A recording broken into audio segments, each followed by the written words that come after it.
Hello, everybody. This is Rob, the Common Sense Christian. Just want to say hi. And the message you see in front of you right now is just a personal message that I send out to people anonymously in the mail. And it's a message that helps them to understand about God and Jesus Christ to try and help them save themselves. A lot of us have problems, including myself, talking to people on the street, just the average person on the street, who can really walk up to a person and just start talking to them about Jesus Christ. It's very difficult. So this is a way to do it anonymously if you wish. Some people don't want to get into an argument with people about religion. We fear that as well. So this is a good way to do it. Just send it out by mail. Feel free to copy it down, or maybe even take a snapshot of the photo in front of you on your computer, laptop, or maybe on your smart TV if that's where you're looking at it, and print it out for yourself and send it out. You will definitely be blessed. You cannot be cursed for sending God's message out, so you'll definitely be blessed by God for sending this out to people.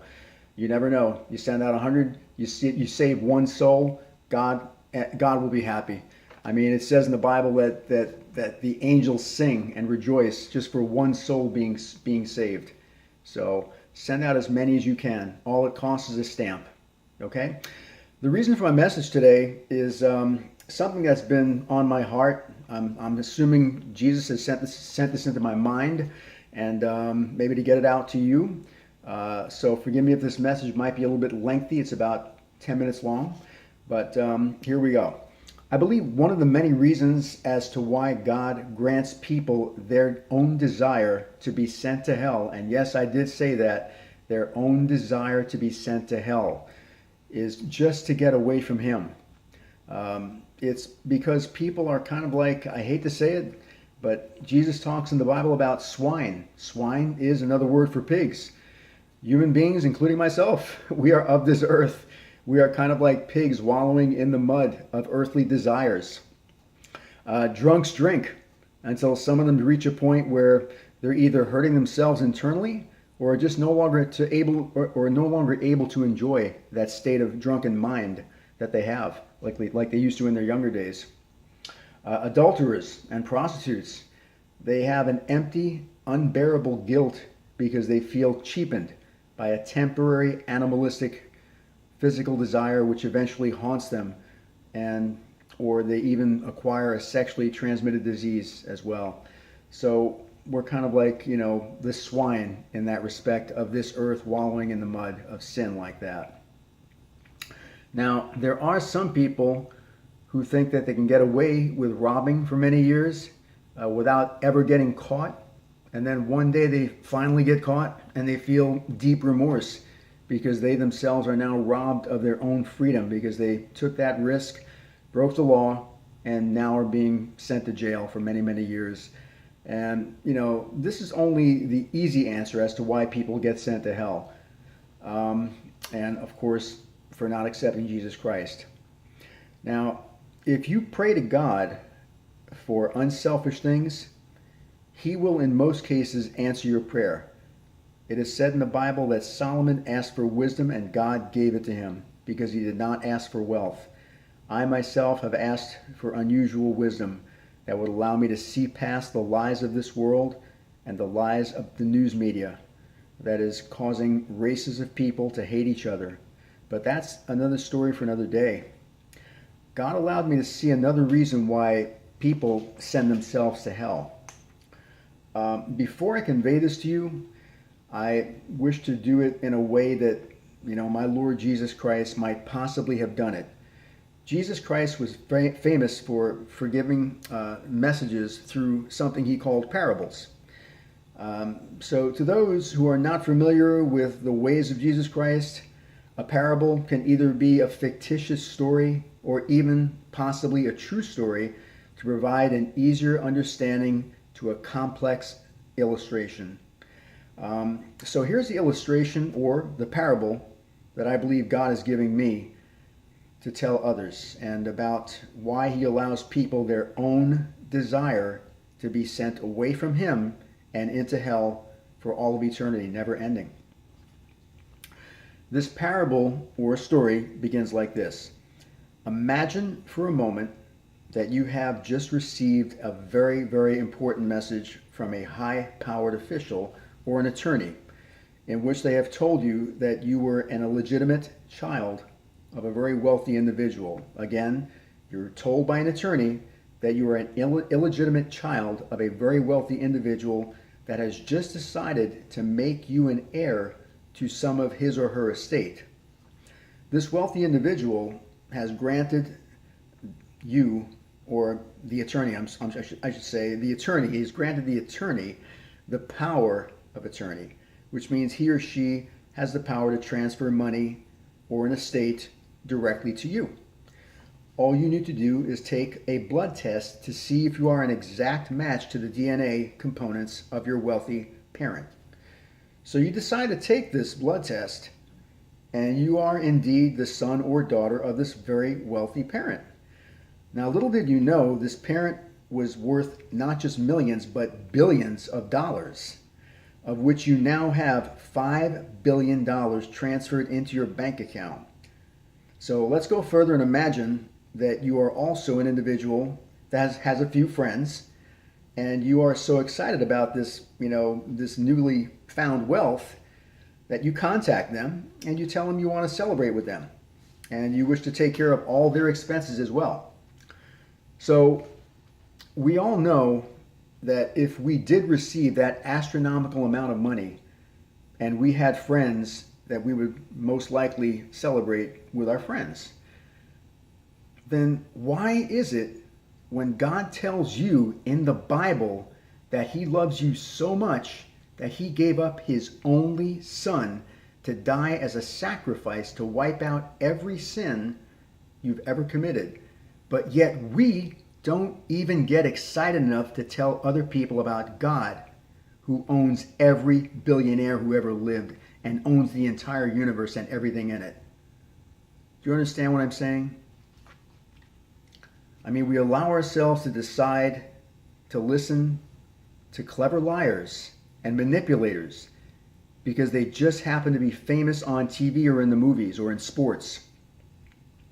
You may not know this, but just by merely accepting and, most importantly, believing something that you should already know just by common sense alone, and that is that God created everything in this universe and that God tried to save you from your own self and from your own temporary sinful desires by sending his most precious and cherished gift, his son, Jesus Christ, to willingly give up his own life and to make up for and wash away every sinful, horrible thing you ever done in your life, just so you could be an heir to everything in the heavens and in the universe.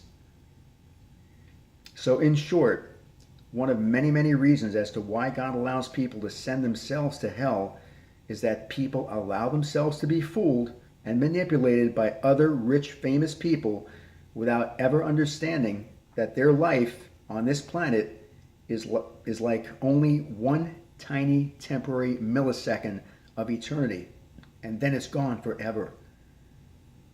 And they could have made the wisest decision in their life by using common sense judgment and seeing these earthly liars.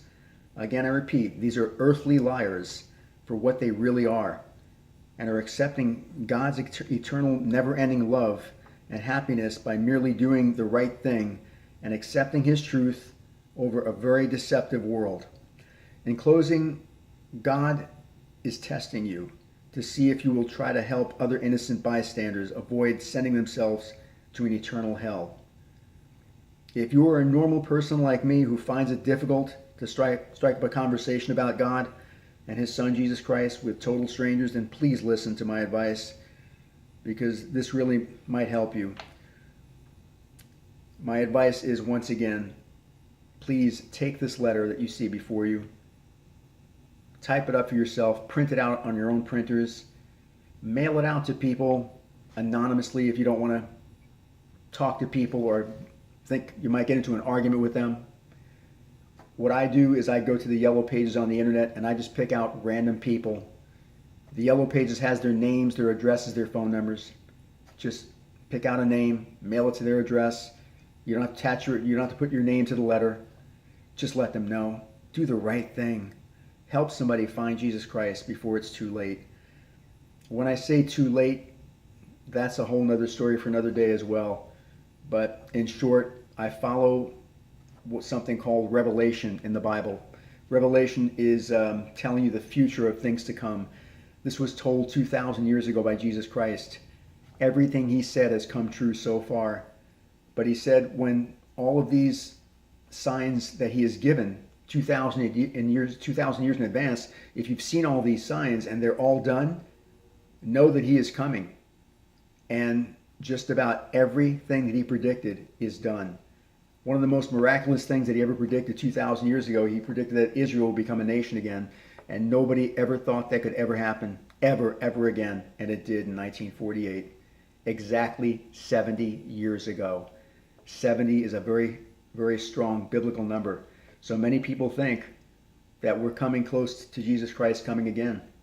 And if you don't think that Jesus Christ ever existed or ever died for your sins, please remember that the Roman government, the Egyptian governments, these were advanced civilizations for their days. And advanced civilizations means they have records of censuses, if you know what a census is, taking count of a nation, of how many people are in a nation, or in a county, or in a city. Now they have censuses of people that actually existed, and these people are mentioned in the Bible as well. And they claim they have seen Jesus Christ. Not just seen him as a prophet, they saw him die on a cross. And even more, they saw him raise or being risen from the dead.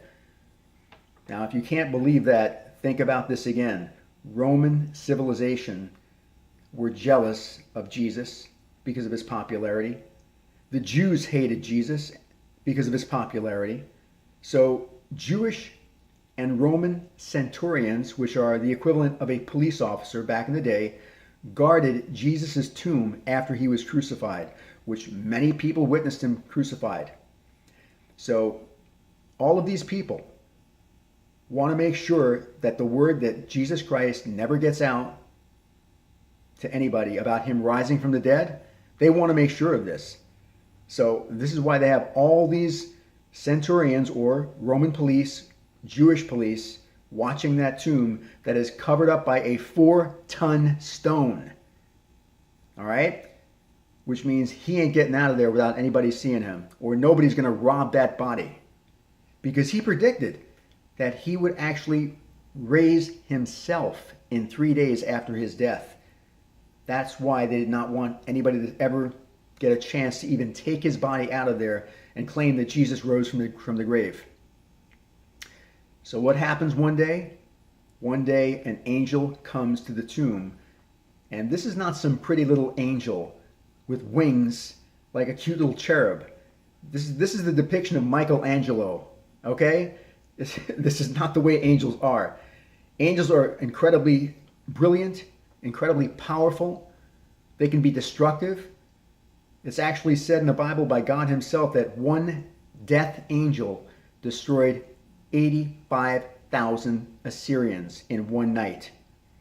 So these Roman centurions, guards, Jewish guards, they saw this angel and almost passed out, and I believe some of them actually said they did pass out from the fear of the awesomeness of this angel that rolled away a 4-ton stone all by himself. These things actually happened. Jesus Christ actually existed. If you don't believe it, you better start. Go look it up for yourself. Don't be ignorant any longer. I love you very, very much. This is your brother Rob, the Common Sense Christian. God bless you. I wish you all the best. Bye-bye.